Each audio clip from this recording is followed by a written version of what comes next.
мандыраш деле болгон жокмун.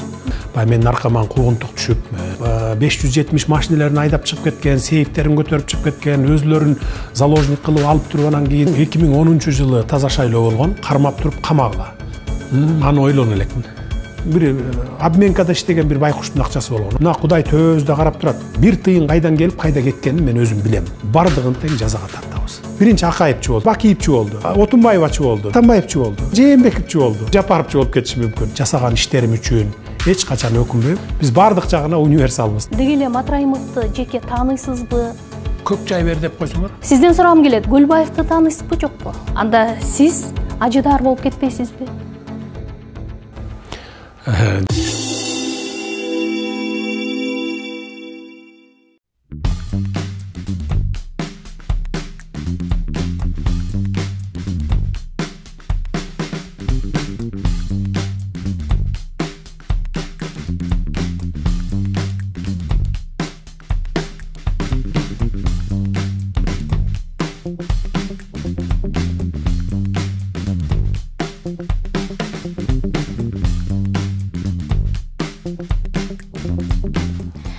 Садыр мырза, биз менен маектешүүгө убакыт тапкандыгыңыз үчүн алды менен ыраазычылык билдирем.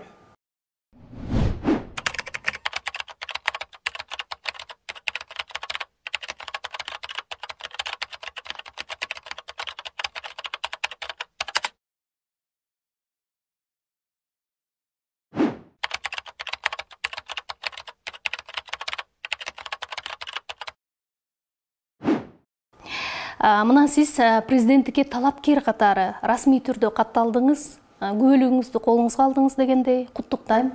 Рахмат. Азыр кандай сезимдер болуп жатат? Негизи бул абдан чоң жоопкерчилик экен, менимче сиз мындай жон териңиз менен сезип турсаңыз керек. Ооба, бул эми өтө чоң жоопкерчиликти моюнга алып атам. Анткени тарыхый бурулушта турабыз. 30 жылдан берки bir саналуу гана топко иштеген башкаруу системасын талкалап, жалпы элдин, мамлекеттин кызыкчылыгына иштей турган системаны түзөбүз деп турабыз. Бул өтө чоң жоопкерчилик. Албетте муну мен сезип турам. Бирок Кудай буйрса ишеним бар. Бардыгын биз ушу саясий жактан жана башка ушундай жактардан жакшы мындай бир тынчтык жолу менен бардыгын түз жолго салып кетебиз деп ишенип турам. Толкундо сезими болгон жокпу? Дегеним, мындай баягы Белоруссияны кыйла жыл башкарып, анан дайыма шайлоолорго катышып келген Лукашенко деле соңку шайлоонун алдында мандыраж болуп турам деп айтканы бар да. Сизде андай учур болгон жокпу? Эми андай учур деле болгон жок. Анткени эми биз көп жолду басып өттүк да, башыбыздан далай нерсе өттү. Жаман да өттү, жакшы да өттү, кыйынчылыктагы, жыргалчылыкта өттү дегендей. Эми бул жолдорду биз басып өткөнбүз, ошондуктан мандыраш деле болгон жокмун. Кудай буйрса, баягы пландар оюбузда, жүрөгүбүздө турат. Ошол пландар менен кете беребиз.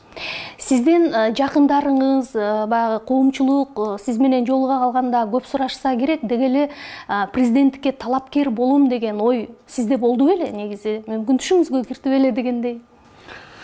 Эми менде мурда болгон эмес, 2017 жылы болгон.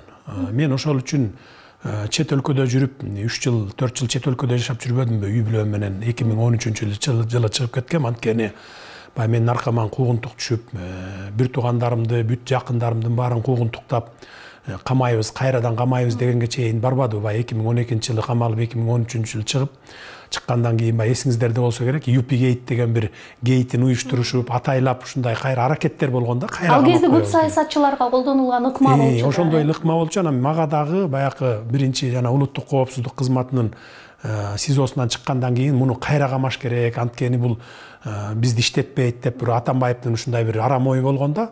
Кумтөрдү кайра көтөрө берет, анан Мегакомго ушинтип саттырбай атат деген дагы башка топтор чыгып, анан ошондо баягы Юпигейтин уюштурушкан да.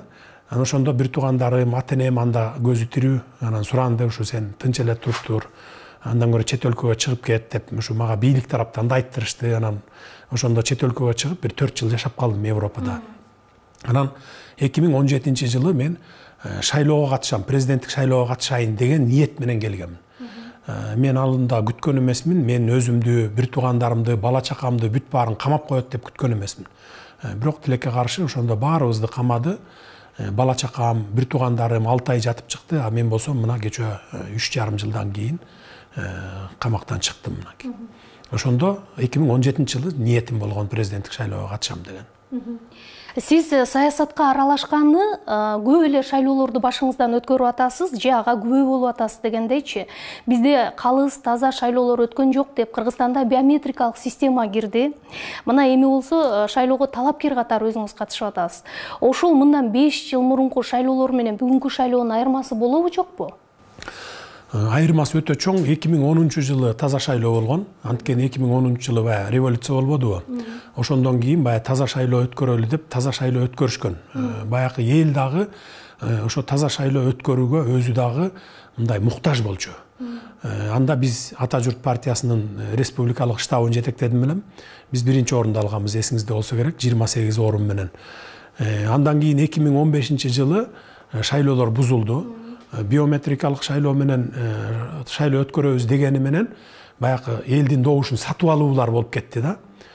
Башкача ыкма колдонулду. Башкача акча таратып ушундай болуп кетти. Анан могу 2020-жыл болсо, мына ушу 3-чү жолу дагы революция дейбизби, же элдик толкундоолор менен бийлик алмашты дейбизби, бу дагы шайлоонун кесепетинен келип чыкпадыбы?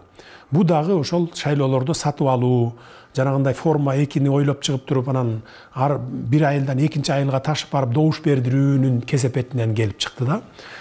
Ошондуктан мен өзүмдүн маектеримде да айтып жүрөм, мен тарыхтан сабак алдым деп. Мындан кийин форма 2-ни жоюп салдык, билесиз. Форма 2 жок. Мындан кийин кандай гана шайлоо болбосун, мейли эртеңки президенттик шайлоо болобу, андан кийин жазында май айларында парламенттик шайлоо болобу, бардыгын таза өткөрөбүз. Буну мен ишендирип айтып кете алам. Анткени шайлоо таза өтпөсө, кайра 4-чү революция дагы болушу мүмкүн да. Революциялардын бардыгы үчөө тең бизде шайлоолордун таза өтпөгөндүгүнөн келип чыккан революциялар болду, толкундоолор болду, бийлик алмашуу болду. Анан биз кайра эле бир эле тырмоочту кайра 2 жолу, 3 жолу, 4 жолу баса бергенден биз эл дагы утпайт, мамлекет дагы утпайт, мен да утпайм да. Мына мен 1 айлык иш аракетимдин акыркы күндөрү токтомго кол коюп кеткенмин. Баягы бардык мамлекеттик органдар биргелешип штаб түзүп ушу шайлоо боюнча, таза шайлоо өткөрүү боюнча токтом чыгарып кеткем. Ал жерде айтылат, бардык мисалы сатып алып атканын дагы, добуш сатып аткандарды дагы кармап туруп камагыла. Бирге жаза, 1000ге сабак болсун деп. Анткени 5-10 кишини камасаң республика боюнча, андан кийин сатып алуулар дагы, сатуулар да токтойт. Мындан кийинки шайлоолорду дагы ошентип токтотсок болот. Бул шайлоону таза өткөрүү, адилеттүүлүк орнотуу, мыйзамдуулукту орнотуу, бул бир гана кишиден көз каранды экен, бул биринчи адам экен да. Мамлекеттеги биринчи адам. Өзүң таза болсоң, өзүң ошого ниетиң, чын ниетиң менен киришсең, анда ылдый жактагылар дагы ошол өзүңдөй болуп кетет экен баары. А эгерде өзүң кызыктар болсоң, добуш сатып алып, эптеп жасалмалуу жол менен келип бийликке отурам десең, анда сенден кийинкилер дагы ошондой жол менен кетет экен да. Мына мен ушуну тарыхтан ушуну сабак алдым. Ушул эле шайлоо темасын улай сурагым келип атат. Азыр күч түзүмдөрүнүн дээрлик көпчүлүгүндө сиздин жакын адамдарыңыз же партиялаштарыңыз да. Анан коомчулукта айтылып аткан сын пикирге кандай карайсыз? Мисалы, башкы прокуратуранын же болбосо УКМКнын шайлоо процесстерине мындай таасири болушу мүмкүн эмеспи? Буга кепилдик бере аласызбы? Жок, сиз туура эмес айтып атасыз. Менин тарапташтарым же партиялаштарым эмес. Мына акыркы 2010-жылы билесиздер, адам өлгөн, кан төгүлгөн, мисалы байлардын үйлөрүнө барып 570 машинелерин айдап чыгып кеткен, сейфтерин көтөрүп чыгып кеткен, өзлөрүн заложник кылып алып туруп анан кийин бай сатып алуулар болгон, 500 000, 1 миллион долларга чейин, мен эсимде да билем.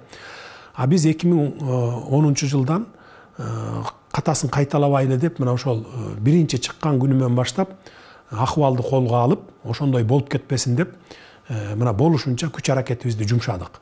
Ал үчүн эмне кылдык? Мен колума тийген, көз алдымда турган кадрлардын баарын алмаштырдым. Анан ошол мезгилде мен тарапташым же болбосо партиялашым деп тандаган жокмун. Менин тандаганга мүмкүнчүлүгүм да болгон жок. И ошого мындай эс тутумум да келген жок бирөөгө.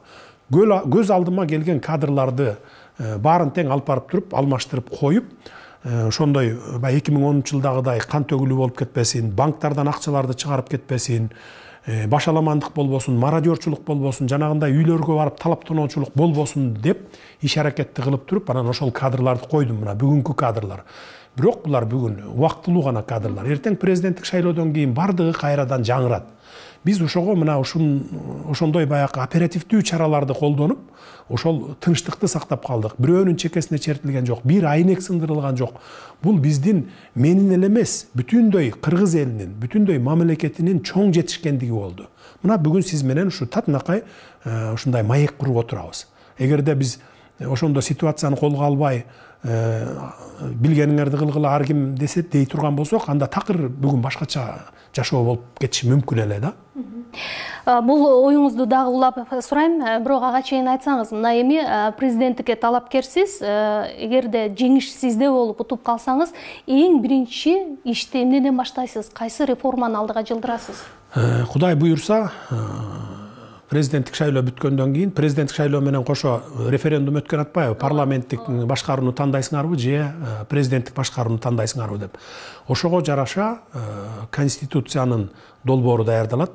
Азыр конституциялык кеңешме отурумун жүргүзүп атат.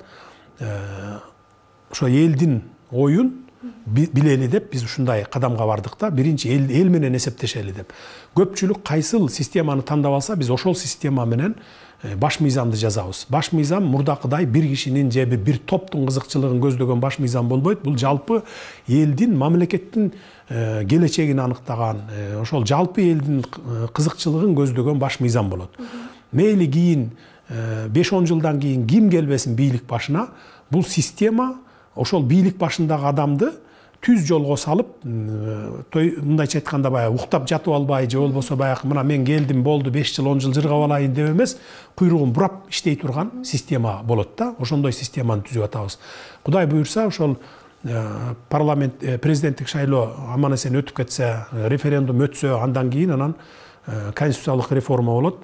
Ал деле ошол февралдын аягына барып калат го деп ойлоп турам. Андан кийин анан мыйзамдар кабыл алынып, ошо жаңы мыйзамга тиешелүү, ошогон туура келтирилген мыйзамдар кабыл алынат дагы. Андан кийин анан ошол июндүн 1-ине чейин деп биз мыйзам менен аныктаганбыз, парламенттик шайлоо өтөт. Парламенттик шайлоо өткөндөн кийин анан саясаттын баарын жыйыштырып, уже баягы саясат бүтөт да. Анан биз экономика менен гана алек болобуз деген пландарыбыз бар. Ага долбоорлорду даярдап, азыр иштер жүрүп атат. Эми айтсаңыз, мына өзүңүз белгилегендей эле президенттик шайлоо менен бирге эле референдум өткөнү турат. Албетте мамлекеттик башкаруу системасын коом, эл өзү тандаган жатат да. Бирок эл парламенттик башкаруу системасына басым жасайбыз дей турган болсо, анда сиздин кийинки аракетиңиз кандай болушу мүмкүн? Биз элдин гана баягы пикири менен эсептешебиз. Эмне үчүн биз мындай кадамга бардык? Мисалы, азыр элдин пикирин мындай сезип турам. Президенттик башкарууга барабыз дейт. Көпчүлүгү баары ошону колдойт деп ишенип турам. Андан сырткары мен өзүмдүн сөзүмдө дайыма айтчумун, бир мандаттуу кылышыбыз керек. Ар бир баягы райондун өзүнүн депутаты келиш керек, өкүл болуп деп мен айтып жүрчүмүн, эсиңиздерде болсо керек. Бирок баягы талкуулардын жүрүшүндө мени баягы мен элдин дагы азчылыктын дагы пикири менен мен макул болдум. Анткени азчылык болсо дагы ал биздин эл. Мисалы, азчылык силер кимсиңер деп туруп биз аларды артка тээп салсак, анда туура эмес болуп калат. Анткени 2010-жылы убактылуу өкмөттүн мүчөлөрү азчылыкты ошентип тээп салган.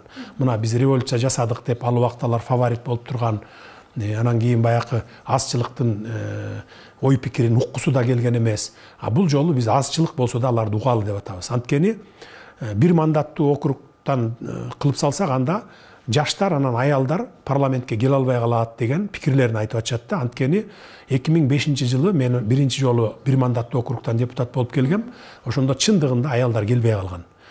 Бир гана Шарипа Садыбакасова деген эжебиз келди эле, аны дагы Раматылык Мелис Эшимканов сотко берип, алдырып салып, анан жалаң эркектер болуп калганбыз да 100%. Анан жаштар дагы чындыгында мындай 10%, 15% эле жаштар келип калганбыз да. Анда мен да жаш болчумун. Анан мен ошону эске алуу менен биз бир мандаттуу округту дагы, андан сырткары ушу партияларга дагы орун берип, бул эми конституцияга жазылбайт, бирок мыйзамдар менен аныктайлы деп, ошол баягы эксперттик топ ошондой деп мындай пландаштырып атабыз да. Партияларга да орун берели деп. Анткени партиялардан ошо жаштар, анан аялдар, башка улуттардын өкүлдөрү дагы ошол партия менен келсин деген ушундай шарттарды түзүп берип атабыз да. Мындай кыскача анан так айтсам, мындай түшүндүрмө айтсам, биз азчылыкты мисалы силер азсыңар деп биз мындай артка тээп салган жокпуз аларды. Алардын дагы кызыкчылыгын киргизип атабыз. Анткени коомубуз азчылык болобу, көпчүлүк болобу баары бир биздин мамлекетибиздин жарандары. Жалпы коомчулуктун кызыкчылыгын биз бирдей карашыбыз керек деген ушундай бир максат менен кетип баратабыз. Фаворит деп айтып калдыңыз да, менимче бул ойду мен Текебаев жөнүндө деп түшүндүм окшойт. 2010 жылы кабыл алынган конституцияны Текебаевдин баш мыйзамы деп атап, Кыргызстан ал конституция менен 10 жылда 30 жылга артка кетти деп сиз өзүңүз социалдык түйүнгө жазып чыктыңыз. Бирок мына эгерде ушул сиз айткандай эле калктын дээрлик көпчүлүгү, басымдуу бөлүгү президенттик башкаруу системасын колдой турган болсо, анда сиз ажыдаар болуп кетпейсизби? Жок, мен өзүм андай адам эмесмин, андай эмне токтотот сизди? Мени биринчиден ынсап, ыйманым токтотот. Мен өзүм ишенем. Анткени түбөлүк эч нерсе жок. Мына түбөлүк отурабыз дегендерди дагы көрдүк турмушта. Ошон үчүн түбөлүк эч нерсе жок. 5 жыл отурамбы, Кудай буйруп, эгер маңдайыма жазып келип президент болуп калсам 5 жыл отурамбы, 10 жыл отурамбы, мен да кетем. Түбөлүк эч кимибиз жашабайбыз. Бирок ошо артыбызда ушул түзүп кеткен системабыз, башкаруу системабыз, эртең Эшмат келеби президент болуп, же Ташмат келеби, ошол эл үчүн, мамлекет үчүн иштей турган система болуш керек. Бир кишинин кызыкчылыгы үчүн эмес. Муну биз 30 жылдан берки тарыхыбыз көрсөттү. Анан мен кайра эле катасын кайталап эмне кылам? Мен ошон үчүн эч бир конституциянын текстине же болбосо башка ушу башкаруу системасына кийлигишпедим. Биринчи парламентке бербедик беле. Парламентке бергенден кийин ызы чуу чыкканда депутаттар дагы баягы моралдык жактан өзүлөрү кичине неме болду окшойт, аксады окшойт. Ошондуктан конституциялык кеңешме түзүп, азыр мынакей 100гө жакын киши ошону баягы академиктер, профессор, докторлор, баягы турмуштан тажрыйба алган, өкмөттө иштеген, жанагы башка бир университеттерде сабак берген адамдар ошону жазып атышат да. И ошол жерде айтып атабыз биз. Бир эле баштуу башкаруу болсун. Бирок ошондо дагы парламенттагы баланс болуп, президент менен баланс болуп, баягы контролдоп турсун. Анан курултай системасы эми баягы элдик курултай деп атабыз. Элдик курултай жылына бир жолу чогулуп, баягы парламент менен президенттен баягы коомдук башталыштарда кеңешин берип, сунуштарын берип, отчетун угуп, ушундай кылып турсун деген системаны киргизип атабыз. Эгерде мен ажыдаар болуп кетким келсе, мисалы, мен анда курултай институтун киргиздирбейт элем. Анткени мен деле мурдакылар окшоп 5 жылбы, 10 жылбы чалкалап жатып, өтүп алгандан кийин элдин алдына чыгып отчет берип, эмне кылам деп мындай бир ушундай бир ниетим пайда болот эле да.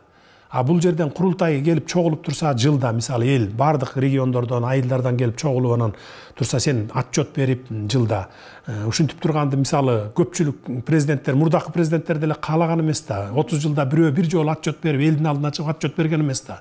Мындан ары президент, парламент ошо жылда жасаган баягы, орусча айтканда годовой отчетторун берип туруш керек деген максатта ушундай системаны киргизип. Кош бийлик болбойт, эң негизгиси. Кош бийлик болбойт. Анткени мына биз кеткен президенттерди тарыхтан сабак алып, мына практика жүзүндө көрдүк, Мисалы, президенттер кеткенден кийин канча акча жегени, кайсы акчаны каяка колдонгону, $1 ат тишти $600 сатып алганы кеткенден кийин билинип калып атпайбы?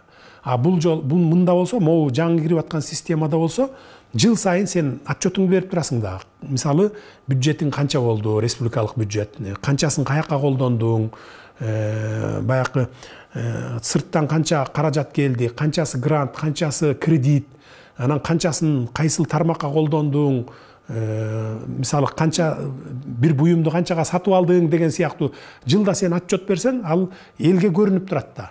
Анан эгерде жеп алсаң, жанагындай кылып кыянаттык кылсаң элдин мүлкүнө, анда сеники жылда көрүнүп турат да. Анда кандай десем болот, бир 5 жыл 10 жылдан кийин эмес, жыл сайын билинип кала турган система болот да. Бул өтө мындай эл үчүн, мамлекет үчүн пайдалуу гана система болот. Айтыңызчы, мына президент болуп калсаңыз, 1 жыл, 3, 5 жылдагы пландарыңыз кандай болот дегени, буга чейинки баягы ишке ашпаган, декларативдүү түрдө болуп келген улуттук стратегияны эле кайра сунуштап улантасызбы, же өзүңүздүн жаңы стратегия пайда болобу? Жаңы стратегия пайда болот. Эми биз баягы 30 жылдан бери, 30 жыл эмес, эми балким СССР мезгилинен десем жаңылышпайм го, кооз жазып алып, укмушту менен сонун сөздөрдү жазып алып, мына стратегия, мына планым деп алып келип эле жогорку кеңештен өткөрүп кетет да, бирок практика жүзүндө иштебейт да алчы. Биз практика унутуп да калат. Анан ошол кабыл алынып аткан кезде, же ошо парламенттен өтүп аткан мезгилде укмуш макташат. Ой, укмуш экен, анан тим эле Швейцария болуп кетет экенбиз, өнүгүп кетет экенбиз деп. Бирок практика жүзүнө келгенде эчтеке жок болуп калат да. Мен андай кооз жазуудан алысмын.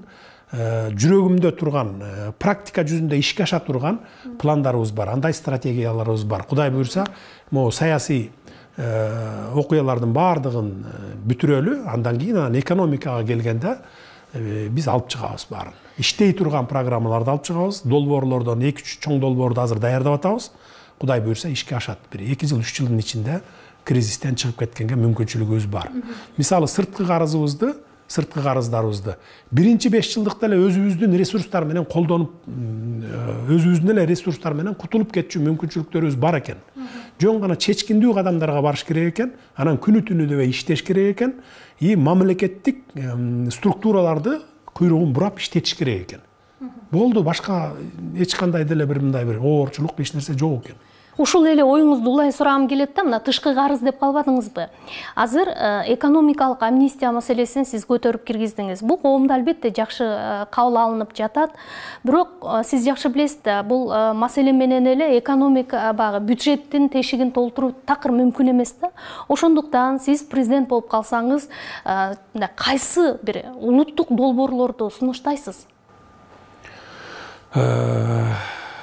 Улуттук долбоорлор бар, эми аны азыр айтпай турайынчы, айтсаң эле сразу эле диги черный пиар жакка алып кете башташат экен. Муну ачкан атат, анан тигини ачкан атат, анан тиги өлкөгө сатып ийиптир, же болбосо бул өлкөнү тиги кошуп алыптыр деп элечи ушундай кыла берет экен да. Улуттук долбоорлор бар, Кудай буйрса ишке ашырабыз аны.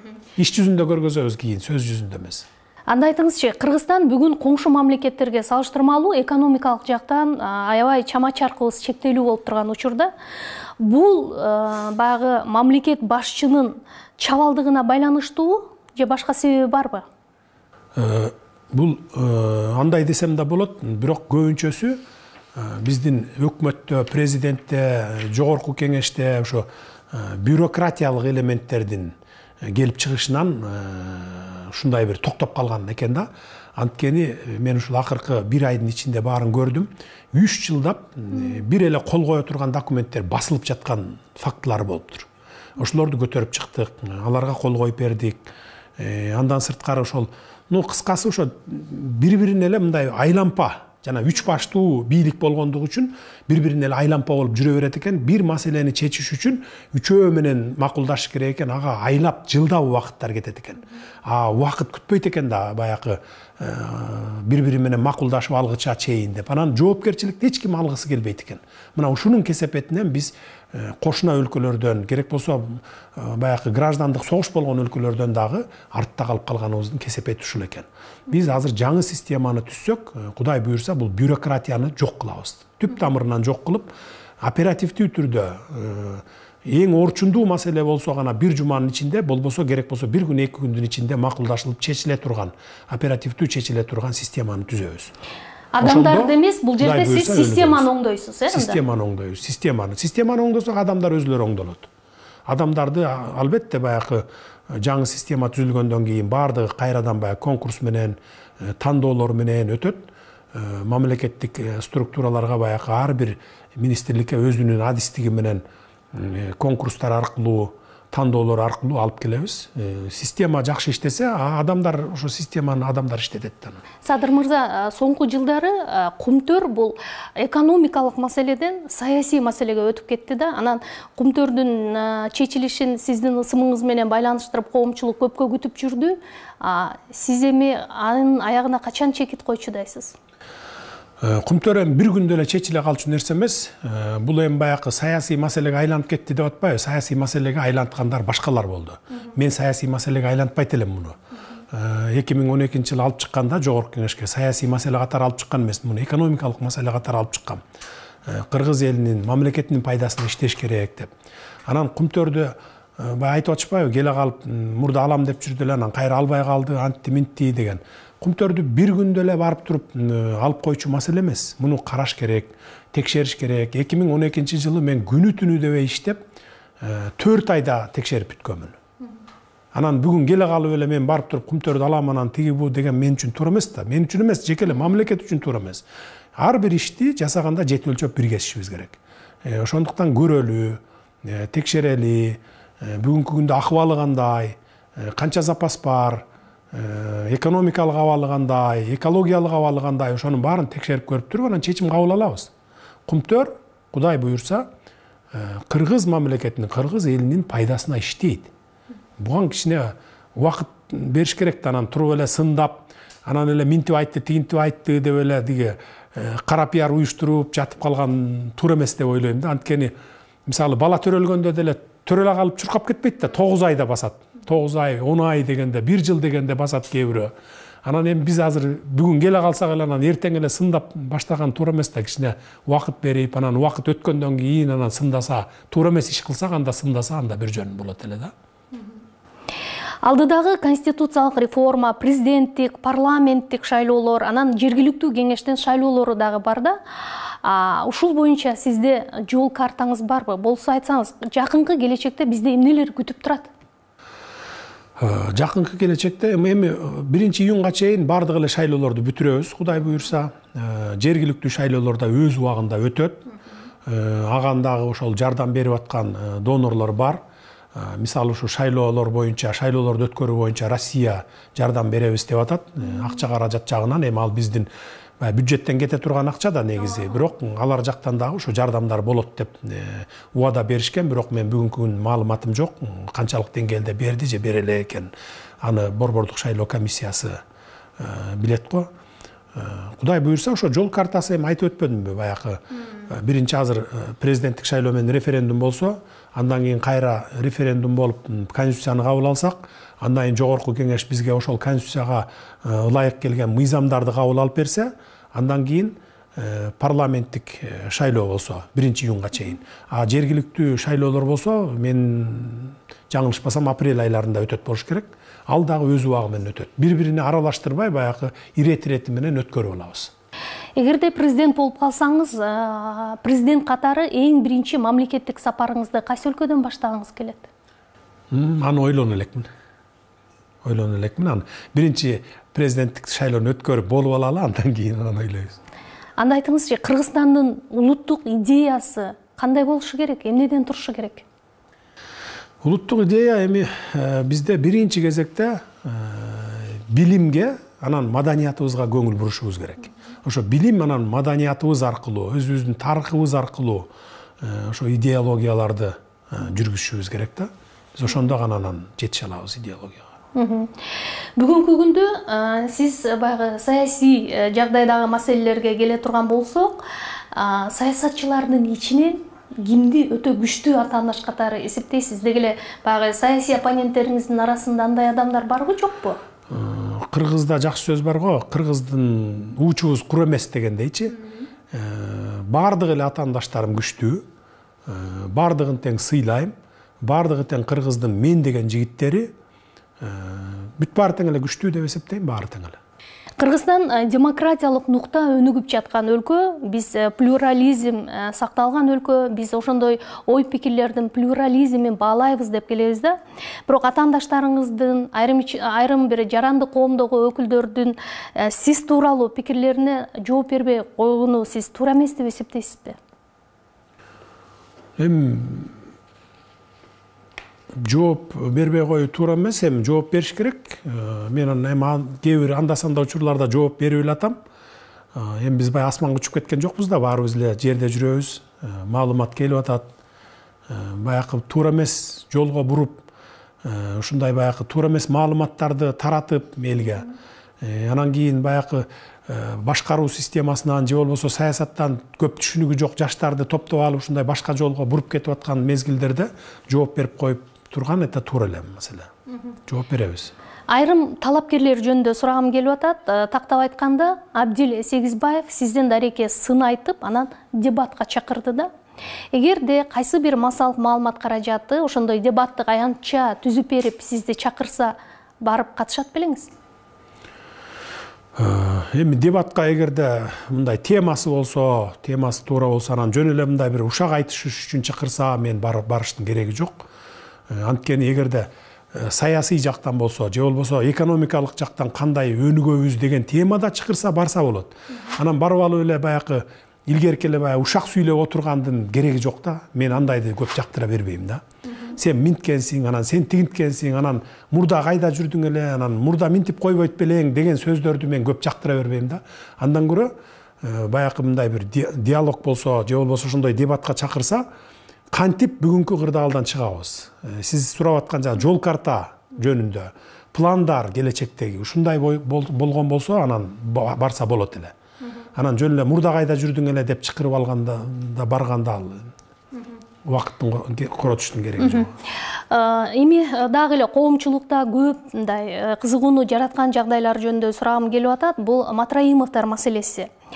Бул боюнча сиздин пикирди уккум келет. Мисалы, убада кылынган каражат толук көлөмдө азыр бюджетке түшө элек. Ал киши боюнча сиз саясий чечим кабыл алгандыгыңызды айттыңыз.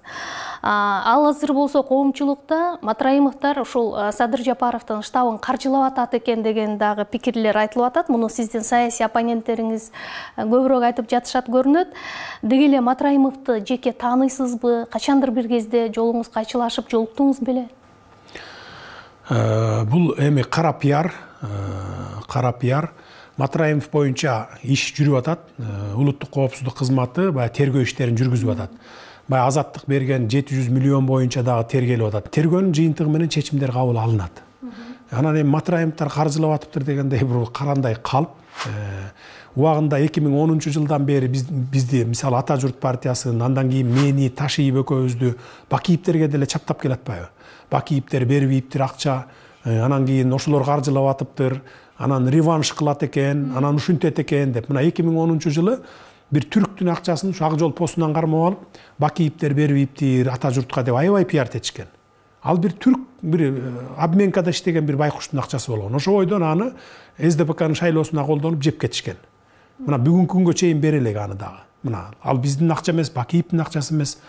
Андан кийин мына митингтерди уюштуруп, Кумтөр боюнча жана башка болгондо дагы мен 2017 жылы келатканда дагы пиарт этишкен. КТРдан берген Бакиевтердин реваншын алганы келатыптыр, анан ошолор каржылап атыптыр деп. Мына Кудай төбөбүздө карап турат. Бакиевтерден 1 тыйын доллар эмес, 1 тыйын алган эмесмин. Ата журтты алган эмес 2010 жылы, анткени мен өзүм республикалык штабты өзүм жетектегем. 1 тыйын кайдан келип, кайда кеткенин мен өзүм билем прекрасно. Бүгүнкү күнгө чейин мына Кудай карап турат, куттуу дөтүдө отурабыз. Бакиевтерден эч кандай связым да жок, мисалы, ошо митингтер боюнча же саясат боюнча эч кандай каржылоо да алган эмесмин. Албаймын дагы. Матраевдордон деле ошондой эле. Бакиевтер деп өзүңүз айтып калдыңыз да, өткөндө мен экс-президент Роза Отунбаева менен маектешип олтурганда, деги эле Садыр Жапаров ким ал? Мага ушундай суроо бергениң да кызыктуу болду. Азыр Бакиевтегилердин командасы, кадрлары кайрадан бийликке келатат деген ойду айтты да. Мунун чындыгын өзүңүздөн уккум келет. Эми Отунбаева эжекебиз ал эми оозуна келгенде эле сүйлөп коюп атат эми. Угуп атам аны деле. Биз бийликке мен адилеттүүлүктү, мыйзамдуулукту, теңдүүлүктү орнотом деп келдим. Эртең элге, мамлекетке зыян келтире турган болсо, зыян келтирген болсо, Отунбаевчиси болобу, Бакиевчиси болобу, Атамбаев Жээнбековичи болобу, же болбосо Ташиевчи Жапаровчу болобу, бардыгын тең жазага тартабыз. Жазага тартабыз да, бул жерден Бакиевчилер келатат деп. Ушул сөздү мода кылганды уже модасы деле түгөндү. Бакиевчилер дегенчи. Модасы түгөндү да, эми ушунун элге сиңбей турган сөз да булчу. Роза Отунбаева айта турган деле сөз эмес мунун. Анткени Бакиевтер каякта жүрөт? Бул жерде андан бери канча суулар акты, канча аба алмашты дегендей, канча саясатчылар алмашты. Эми бул жерде биз Кыргызстан алакандай элбиз да. Бардыгыбыз сураша келсе бири-бирине тууган чыгат деп коебуз го мисалы. Анан бул жерде баягы мурда Бакиевчи болсо, кийин Атамбаевчи болду анын баары. Андан кийин Отунбаевачы болду. Биринчи Акаевчи болчу. Андан кийин анан Акаевдин баары Бакиевчи болду. Андан кийин Бакиевчинин бардыгы келип Отунбаевачы болду 1,5 жыл. Отунбаевадан кийин бүт баары Атамбаевчи болду. Анан Атамбаевчинин баары Жээнбековчи болду. Эми Жээнбековчинин баары көбү мисалы шайлоодон кийин балким Жапаровчу болуп кетиши мүмкүн. Бирок биз ага карабашыбыз керек. Биз уже сен баланчачсың дегенге карабашыбыз керек. Биз адамдын, биз министрлердин жана специалисттердин жөндөмүнө жараша. Эгерде мамлекетке, элге пайда келтирип, ошону өзүнүн деңгээлинде ишин алып кете алабы, ошого жараша тандап, ошого жараша коюшубуз керек. Анан айтышыбыз керек, сен эч кимчи эмессиң, сен мамлекетчисиң, сен кыргыз эличисиң. Ошон үчүн иште дешибиз керек да. Азыр эми бул Бакиевчи, анан Атамбаевчи деген модадан калган сөз. Сиздин командаңыз боюнча сурагым келет. Саясаттагы достук, кызыкчылыктар деген түшүнүктөр мамлекеттүүлүктөн жогору турбаган Ли Куан Юнун ыкмаларын сиз колдоно аласызбы? Кудай буйрса колдонобуз. Бул канча убакыттан кийин жемишин берет? 1 жыл, 2 жылдын ичинде жемишин берет деп ойлойм. Эми бийликке криминалдын таасири боюнча кайсы бийлик болбосун дайыма ушул сөздү ээрчитип келишет да. Өзгөчө чоң саясий өнөктүктүн алдында бул маселе кайрадан мындай кульминациясына жетет да. Сизден сурагым келет, Көлбаевди тааныйсызбы, жокпу? Тааныйм. Улуттук коопсуздук кызматында, баягы кызматынын СИЗОсунда отурганда бизди беттештирүү болгон. Ошондон тааныйм. Мурда көрүшкөнмүн. Мындай эле сыртынан билем. Мурда ага чейин баягы массалык маалыматтардан каражаттардан көрчүмүн. Анан 2012 жылы камалган кезде ошол бир сурак болду. Мен да ал жерде камакта жаттык. Мен Ташиев, Мамытов үчөөбүз камалбадык беле. Ошол кезде Камчы Көлбаевди дагы Аравиядан алып келип анан ошол жерге камашты. Ошондо тергөөчүлөр баягы бир иш боюнча 2010 жылкы иштер боюнча бизди беттештирүүгө алып барды. Ошондо ошо сиз окшош мындай бет маңдай отуруп тергөөчүлөрдүн суроосуна жооп бергенбиз. Болду, ошо ойдон көргөн жокмун. Саясатта достук болбойт, кызыкчылыктар гана бар деген айтылып жүрүшөт. Сиз бул сөзгө ишенесизби? Эгерде достук, мындай бекем достук болсо, достук ошо саясатта деле улана берет. Ал эгерде жок мындай жеке кызыкчылык болуп, материалдык жактан же болбосо ушул бийлик тараптан, мындай бийликке кресло тараптан кызыкчылык болсо, анда достук жок. А эгерде чыныгы достук болсо, саясатта деле достук улана берет. Сурайын дегеним, Ташиевдин сизге болгон достук мамилесин коомчулук абдан жакшы билет да.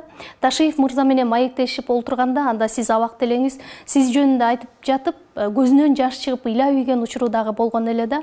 Мен Садырды темир адам экен деп билдим да. Темир адам экен деп билдим.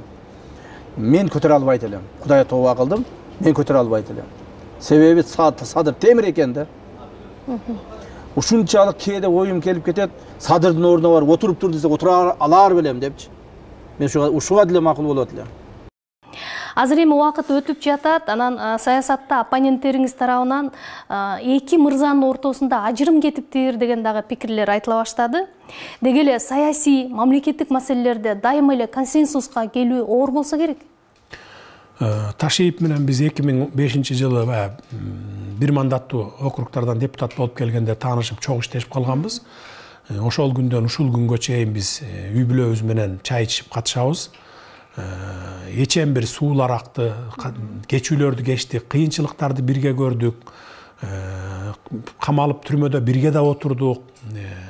Анан бүгүнкү күнгө чейин достугубуз уланып келатат. Бул өкө урушуп кетиптир, анан мындай тигиндей деген сөздөр бул калп. Биз урушпайбыз. урушсак дагы өзүбүз ич ара урушушубуз мүмкүн, бирок тил табышып алабыз. Эч качан биздин достугубузду эч ким, бир гана Кудай ажыратышы мүмкүн. Атак мындай ушактар, ортого түшкөн интригалар биздин достугубузду ажырата албайт. Достугубуз экөөбүздүн түбөлүк бойдон калат.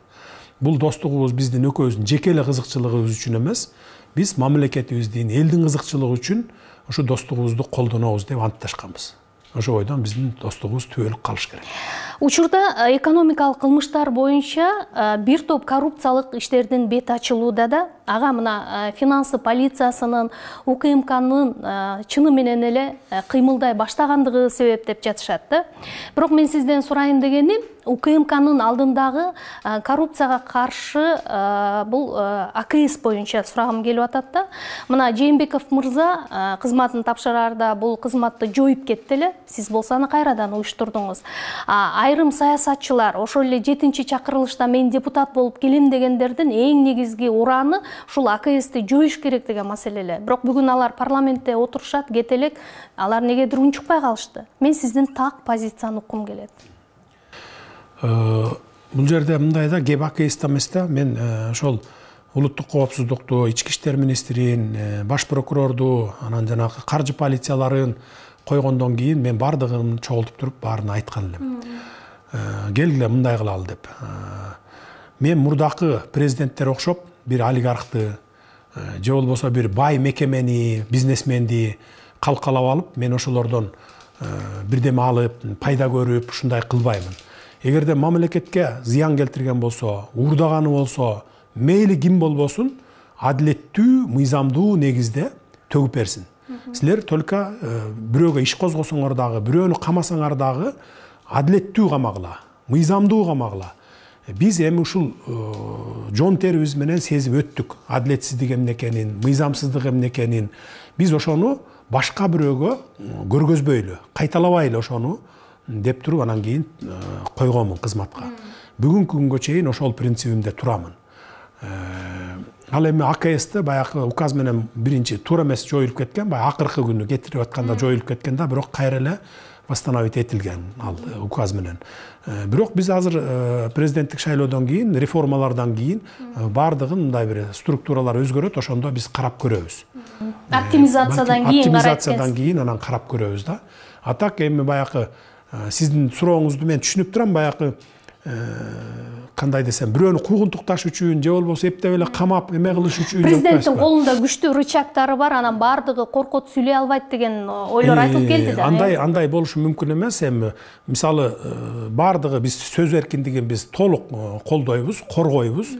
Журналисттерди мен дагы айтып атам, бүгүн дагы айтамын, коргойбуз. Баягы сөз эркиндиги бар, дайыма болуш керек. Бирок баягы коррупционерлер, мурда мамлекеттин, элдин казынасынан кол салып уурдагандар төгүш керек да негизи. Кайра кайтарып бериш керек да. Биз кайра кайтартып алабыз деп атабыз да аларды. Анан бүгүн мисалы мурдакыдай саясий мотив менен бир камап салган ызы-чуулар жок да бизде. Мына болгон жок го. Мына 2 айдан бери көрдүңүзбү? Көргөн жоксуз. Жалаң жанакы бюджеттен уурдаган чиновниктер азыр төгүп атат мына. Барып аларды камалып атат четинен. Анан эми кокуй ушундай эл айтат экен же болбосо ушинтет экен деп анда коррупция менен күрөшпөй отура берсек, анда кантип биз коррупцияны жоебуз, кантип биз бюджетти толтурабыз, кантип биз мамлекетибизди көтөрөбүз? Саясатчылардын арасында сиз мындай дайыма туруктуу позициясын кармап жүргөндөрдү сыйласаңыз керек. Бирок азыр андай болбой жаткандай экендигин мындай коомчулук, социалдык түйүндөрдө жаза башташты. Мурдагы эле Атамбаевка жан тарткандар кийин Жээнбековго өттү. Эми Жээнбековду колдоп айга күнгө теңеп жүргөндөр дароо Жапаровду колдошту деп атат. Деги эле саясаттагы позиция сиз үчүн канчалык мааниге ээ? Бул чоң мааниге ээ саясатта. Саясатта дагы туруктуулук болсо, мамлекетте дагы туруктуулук болот да. Өнүп өсүү болот. Анан саясатта тараза ташы бир жака оосо, ошол жака ооп кете берсе, анда ошол саясатчылардын да арасында, мамлекеттин ичинде да туруктуулук болбойт да. Ошон үчүн бир позицияны аягына чейин карманган туура болот да, жакшы болот. Мен бул жагын мен өзүмдүн принцибимде, мынакей мен 15 жылдан бери саясаттамын. Мейли кандай кыйынчылык болбосун, башыма түшпөсүн. Мейли кандай мени критикалабасын, жамандабасын, бир позицияда жүргөндү жакшы көрөм. Бир позицияда жүрүп келдим бүгүнкү күнгө чейин. Мындан ары дагы ошо бир эле позицияда жүрөм. Балким мен ката кетиришим мүмкүн. Же болбосо ката кетирбесем дагы ката кетирди кылып, жамандап баягы бир мындай бир кандайдыр бир жамандоолор менен, кара пиарлар менен ушинтип пиарт этишим мүмкүн. Бирок мен анда дагы баягы көңүл бурбайм, өзүмдүн баягы түз кетип бараткан ишимди кылып кете берем. Мамлекет үчүн, эл үчүн пайда келе турган ишим болсо, ошону жасап кете берем. Анан баягы мен ушинтип айтат экен деп башка жээкке секирип кача калып, же болбосо позициямды өзгөртүп, андай жок менде. Менимче бул абдан жакшы сапат болуш керек. Ошондой позициясы жок саясатчыларга өтө астыйдил мамиле кыласыз го анда, Ошондой мамиле кылыш керек. Анын баарын көрдүк да, эми кимдин ким экенин. Могу акыркы 1 айда эле, 2 айда мурда деле бир башыбыздан көп нерсе өтүп келатпайбы, 10 жылдан бери. Ошондо деле көрүп келгенбиз баарын. Анан могу акыркы 2 айда 100% көрдүк десем болот да. Өзүңүз галстук тагынбайсыз, анан аны жактыра бербесиңизди дагы билип калдык. Кыргыз саясатындагы галстукту чече аласызбы? Ал үчүн сизге канча убакыт керек болот? Элге биз саясатчылар качан жакындайт? Эми мен галстукту тагынганды жактырбай койбойм деле эмес. Просто баягы мындай ыңгайсыз абал жарата берет да, баягы муунтуп, ошон үчүн эле таккан жокмун. Кудай буйруп президенттик шайлоо бүтсө, анан тагабыз эми анткени. Көнө баштайсыз анда. Көнө баштайбыз. Анткени баягы мурда деле депутат болуп жүргөндө деле тагынып эле жүрчүмүн. Анан бул акыркы күндөр эле баягы ызы-чуу болгондо эле баягы ыңгайсыз жаратпасын деп эле тагынган жокмун. Анткени эми баягы буюрса тагынабыз го, эми анткени биздин менталитет баягы 70 жылдан бери, 80 жылдан бери неме болуп, галстукка көнүп, баягы көз көнүп калган үчүн жаштар, интеллигенция ошону сурап атпайбы, галстук тагыныш керек, тиги бу деп. Тагыныш керек болсо тагынып коебуз. Биз бардык жагына универсалбыз. Тагынбайбыз десек тагынбай коебуз. Эми бизде Кыргызстанда мындай болуш керек да. Баягы Европа өлкөлөрүндө адам өзүнүн каалаганындай кийинип, каалаганындай басып тура берет да. А бизде болсо баягы илгерки союздан калган бир менталитет орноп калган да. Жок, шим костюм, анан галстук болуш керек, анан мындай зыкыйып туруш керек, анан протоколуна ушундай эметиш керек деген. А биз наоборот баягы эркин жүргөнгө көнүшүбүз керек да, эркин. Мен сурагайын деген бул суроонун экинчи өңүтү болчу да, саясаттагы галстукту чече аласызбы? Чечебиз, Кудай буйрса. Чечебиз, элге жакындатабыз. Бүт бардык министрликтерди, өкмөттүк адамдарды, депутаттарды, өзүбүз дагы элге жакын болобуз. Эми суроонун кийинки бөлүгүн мен сиздин балалыгыңыз, жашооңуз, философияңызга байланыштуу суроолорго өткүм келет. Балалыгыңыз кандай өттү? Өзгөчө эмнени сиз аябагандай бир жылуу сезимдер менен көкүрөгүңүз толо эстейсиз? Балалыгыбыз айылда өттү, абдан жакшы өттү. Бактылуу балалык десем дагы жаңылышпаймын.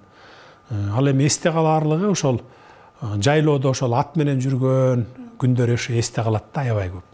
Азыр дагы отуруп алып кээде аябай чарчаганда эстейсиң. Жайлоого барып, ушу ат минип алып, кымыз ичип, куурдак жеп, ошол жерде жайлоодо жүрсөң деп мындай неме болуп кетесиң да, ностальгия болуп кетесиң. Жашооңуздагы эң чоң коркунуч эмне?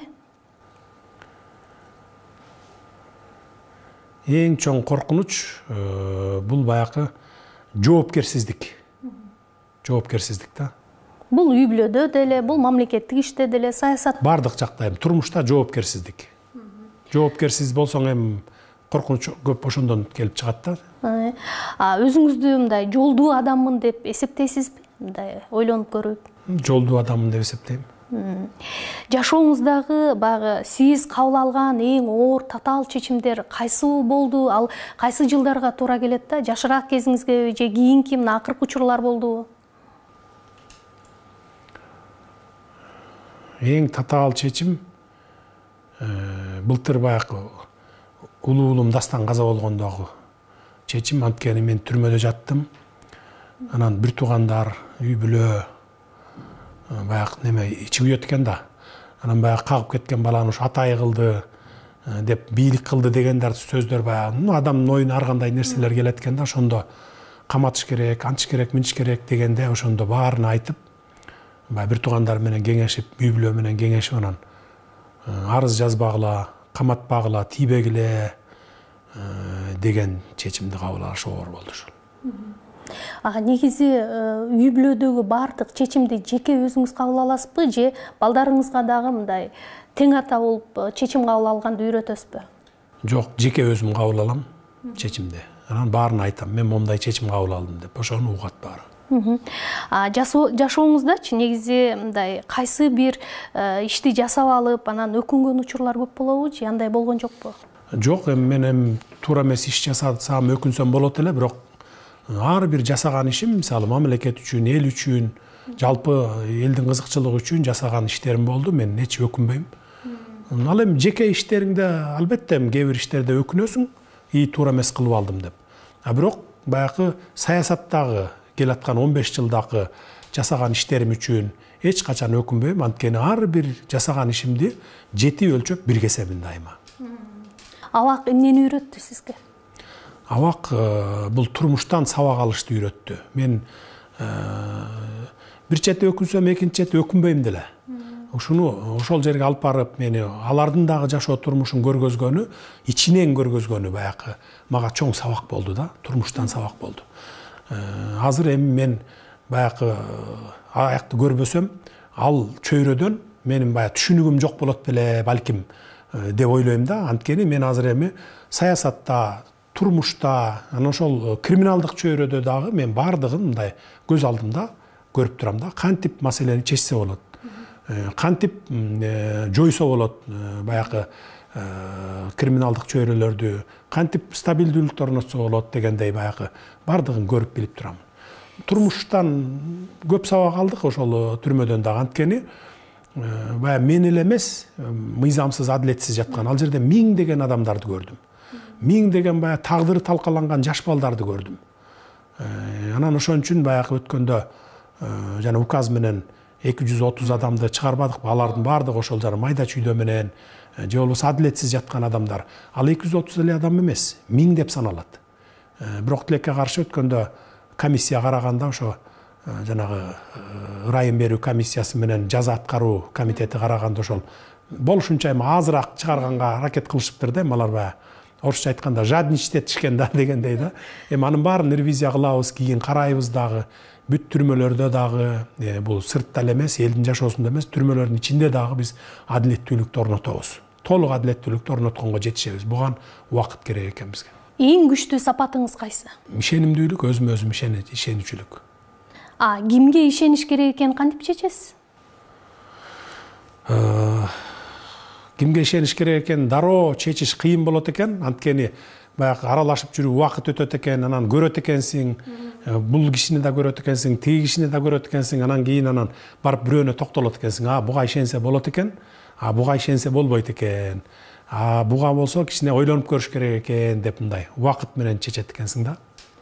Сиз ишенген достор алдап кеткен учурлар болду беле? Эми баарыбызда эле бар да, сизде деле болсо керек. Бизде деле алдап кеткен учурлар болгон. Андайлар көп эле болот турмушта. Акыркы жолу качан өзүңүздү мындай ыңгайсыз сездиңиз? Ыңгайсыз сезген учурларым деле болгон жок. Сизде бош убакыт өтө аз. Болсо эмне менен алектенгенди жактырасыз? Сууда сүзүүнү жактырам. Бошогондо бассейнге барам түз эле. Спорттун чемпиону боло элексизби? Жок. Социалдык түйүндөгү посторуңуздун баардыгы өзүңүздүн колдон өтөбү? Анткени абдан активдүү болгонго аракет кылып атасыз же сиздин ойду жардамчылар ишке ашырган учурлар барбы? Жок, өзүмдөн өтөт, өзүм жазам, өзүм салам. Фейсбукта да бармын, Одноклассникте, Инстаграмда да бармын. Посторумду өзүм жазам, өзүм салып коем. 160 миңден ашуун сиздин жеке баракчада катталуучулар бар экен. Бул кыргыз саясатчыларынын арасында, Фейсбукта. Кыргыз саясатчыларынын арасында сиз бул жагынан лидер экенсиз да, туурабы? Кантип жетиштим деп ойлойсуз? 2010 жылдан бери карай социалдык түйүндөрдү колдоном. Ошондо ачкан элем баракчамды. Ошондон бери ушу 160тан ашып калыптыр, 160 миңден. Одноклассник сайтымда дагы группам бар, ал жерде бир 46 миң болуш керек. Инстаграмда ушу бир 200 миңге жакын подписчиктерим болсо керек. Муну ошол социалдык, эми азыр 21-кылымда жаштардын баары ошо социалдык түйүндөрдө отурат баары тең. Мен билгенден ушу мындан бир 4-5 жыл мурунку статистика боюнча ушу 300 миң кыргызстандык Facebook'ta отурчу эле. 1,5 миллион кыргызстандык ушул 15 жаштан баштап 60-70 жашка чейинки адамдар Одноклассникте отурчу эле. Анан 15 жаштан 28-30 жашка чейинки жаштарыбыз 1,5 миллиондагы Инстаграмда отурчу эле да. Сиз баары рынокту өздөштүрүп алыптырсыз да, жакшы. Өздөштүрүп алгам. Ошол бул мындай бир 3-4 жыл, 4-5 жыл мурунку статистика болчу. Азыр бирок кандай экенин билбейм. Азыр дагы көбөйсө керек. Анткени Инстаграмга көп кирип калышпадыбы баары. Твиттерге качан көчөсүз? Твиттерди колдонгон жокмун. Мисалы башка дүйнөнүн лидерлеринин баары Твиттерге отурушат экен. Менимче муну дагы сиз байкап көрөсүз. Мен Facebook'tu колдоном көбүнчө. Имидж мейкерлерге мамилеңиз жөнүндө сурагым келет. Эгерде президент болуп калсаңыз, алардын жардамына кол сунасызбы? Жок, мен кандай болсом табиятымда ошондой табият берген түс менен жүргөндү гана жакшы көрөмүн. Жөнөкөй кийинем, мен жарашыктуу болсо болду, мага ал мындай жасалгалап, тигиндей жасалгалап деген андай жок, андарды колдонбойм. Өзүңүздү канчалык кечиримдүү адаммын деп эсептейсиз? Деги эле кечиримдүүлүктүн аягы болушу керекпи? Кечиримдүүлүктүн да чеги болот негизи. Бирок өзүмдү кечиримдүү эле адаммын деп эсептеймин. Анткени Кудай өзү айтат экен, мен дайыма кечиримдүүлөр, анан сабырдуулар тарапта боломун депчи. Ошол сөздөн улам анан мен ушу кечиримдүү болгонго аракет кылам. Жубайыңызга болгон сүйүү жаш кездегидей эле болот бекен, же жылдар өткөндө балдарга өтөт бекен? Туура айтасыз, балдарга неберелерге өтүп кетет экен. Жаш кездегидей болбой калат экен. Бирок мындай жубайың менен убакыт өткөн сайын бир туугандай болуп калат экенсиң. Сүйүүң ошол неберелерге, балдарга, балаңды, анан неберелериңди сүйгөнгө өтүп кетет экен. Балдарыңызга мындай көңүл бөлгөнгө, жубайыңызга көңүл бөлгөнгө, белек бечкек бергенге убакыт таап атасызбы? Жок, убакытым жок ага. Чынын айтышым керек. Түн жарымында келмей, эртең менен таң эрте туруп кетмей, ошо менен эле күн өтүп атат мына. Акыркы 2 айда өткөндө баягы биринчи чыккан күндөр өзүңүздөр деле көрсөңүздөр керек. Мен 4 сутка көз ирмеген жокмун, уктаган жокмун. Анткени биринчи суткада баягы шайлоо болду, анын результаттарын карап отуруп таң атып кетти, баягы интернеттен карап отуруп. Анан эртеси күнү эртең менен митингдер башталды. Ал митингдерди карап отуруп, тияк бияк менен байланышып отуруп, экинчи күн өтүп кетти. Экинчи күн уктабадык. Үчүнчү күнү болсо баягы шайланып, достукка барып депутаттардан шайланып ал күн.